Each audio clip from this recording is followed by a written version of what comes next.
This is a video discussing the 6.7 Cummins after treatment system. The exhaust system is what I'm going to be focused on here. I'm not going to get into the details on the chemical changes and so forth. I've already discussed that in my previous video, Understanding After Treatment Systems. That particular video was based on a 6.7 Power Stroke design, where you have your diesel oxidation catalyst first, your SCR, then your DPF. The way RAM does it, this picture you see here is a 2013 all the way through 2018 6.7 Cummins using the SCR system.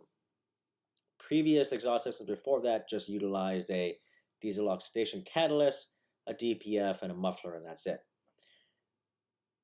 For 2013 and up, with the introduction of diesel exhaust fluid, the system layout changed. So starting from the turbo downpipe, your first canister here is your diesel oxidation catalyst, then your diesel particulate filter, then your SCR system. And Cummins does not use a muffler. And the exhaust tip, there are no holes, or it's not vented to allow cool air. because the exhaust, the way Cummins does their regens, the temperatures are a lot lower than Power Strokes. The Ford Power Strokes can get up to like, I don't know, 1200 degrees Fahrenheit, like ridiculous, like really hot.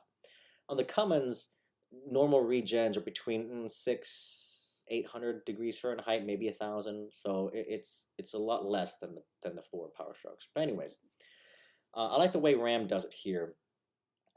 Having your diesel oxidation catalyst and your diesel particulate filter right next to each other, and it's close to the turbo, keeps it hot all the time. So your diesel particulate filter stays hot.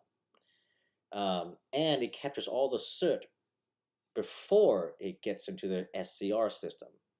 That means your diesel exhaust fluid nozzle of the injector stays clean and free of soot particles.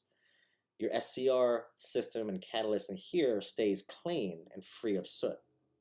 So the only thing happening here is the chemical reaction between diesel exhaust fluid and the rest of the exhaust.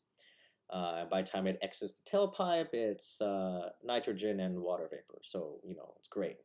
Our atmosphere comprises of what, like 75% nitrogen and something like that. So it's good for the environment. The way Ford does it, they keep their diesel particulate filter in the back for the pickup truck models. Not the chassis cab models, but the pickup truck models. I don't like that design because your diesel particulate filter is all the way in the back. The exhaust, even though it's a big exhaust, but it's a lot cooler back here than keeping it closer to the turbo. And your diesel exhaust fluid nozzle and SCR system gets, coated with soot, and that's not good. The way RAM and Cummins, the way they do it is they put their diesel oxidation catalyst and diesel particulate filter back to back, making sure it cleans, no soot particles are contaminating the SCR system. And I like that. I think that's a really smart design to keep this system clean and free of soot so that the diesel exhaust fluid and the rest of the exhaust can just do its thing and exit the tailpipe. I won't get into all the nitty-gritty details like I said before. Please just check out my other video. This is just a brief overview of the current 6.7 Cummins after treatment exhaust system.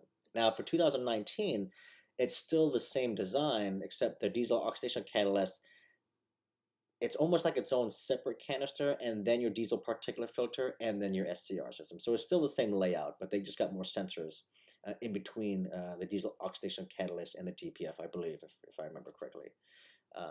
But anyway, so this is a representation of the 2013 through 2018 6.7 Cummins after treatment exhaust system.